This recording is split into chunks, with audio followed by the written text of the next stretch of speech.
Beste Limburgers, het is vandaag 16 maart.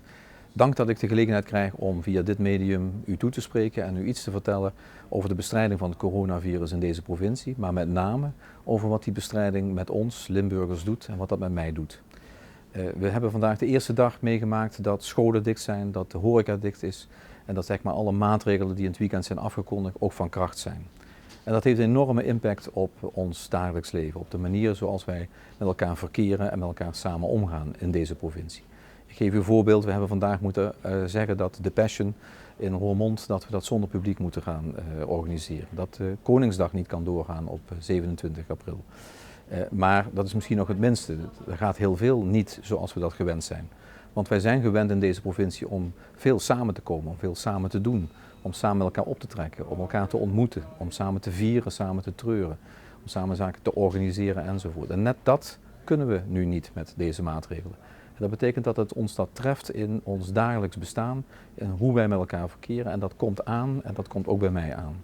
En dat is niet alleen vandaag, dat is ook nog morgen, dat is ook overmorgen, dat is deze week, dat is de volgende week, dat is de week daarna en misschien nog wel langer. En dat betekent dat er een beroep wordt gedaan op ons allen om dat vol te houden. Om elkaar ook op een andere manier toch tot steun te zijn. In de zorg bijvoorbeeld, ik maak me uiteraard ook zorgen voor de mensen die ziek zijn, maar ook voor de mensen die weer moeten zorgen voor die zieke mensen.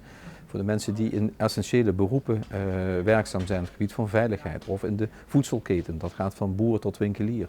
Of voor mensen die zorgen dat wij bijvoorbeeld nog met media, dat we nog te horen krijgen van wat er allemaal gebeurt. Zoveel mensen die bezig zijn en toch actief blijven. Om dat vol te houden de komende tijd, daar is moed voor nodig, maar er is ook onze steun voor nodig. En daarom, ik ben eigenlijk wel optimistisch, ook wel als het gaat om de kracht van de Limburger. Want ik zie zoveel mooie dingen in Limburg gebeuren. Mensen die zich aanbieden om te helpen, mensen die andere mensen ondersteunen door bijvoorbeeld boodschappen te doen, die kinderen opvangen. Die brieven schrijven aan mensen die eenzaam zijn, die mensen bellen als dat nodig is. Kortom, de kracht van de Limburger laat zich ook in deze dagen zien. Ik heb dat de afgelopen jaren als gouverneur op zoveel plekken gezien en ik zie nu waar die kracht van Limburg toe kan leiden. En dat is iets waar ik u allen toe oproep, om net die mentaliteit en vanuit die beweging om actief te zijn de komende tijd. Om te zien naar elkaar, om elkaar vast te houden en elkaar toch tot steun te zijn voor de zaken die noodzakelijk zijn ter bestrijding van het coronavirus. Kortom, ik reken op u. Ik ben zeker wat dat betreft ook optimistisch dat ons dat gaat lukken. We gaan dat virus echt bestrijden en we gaan dat ook opwinnen. Maar dat betekent wel dat ik ook beroep doe op iedereen in Limburg.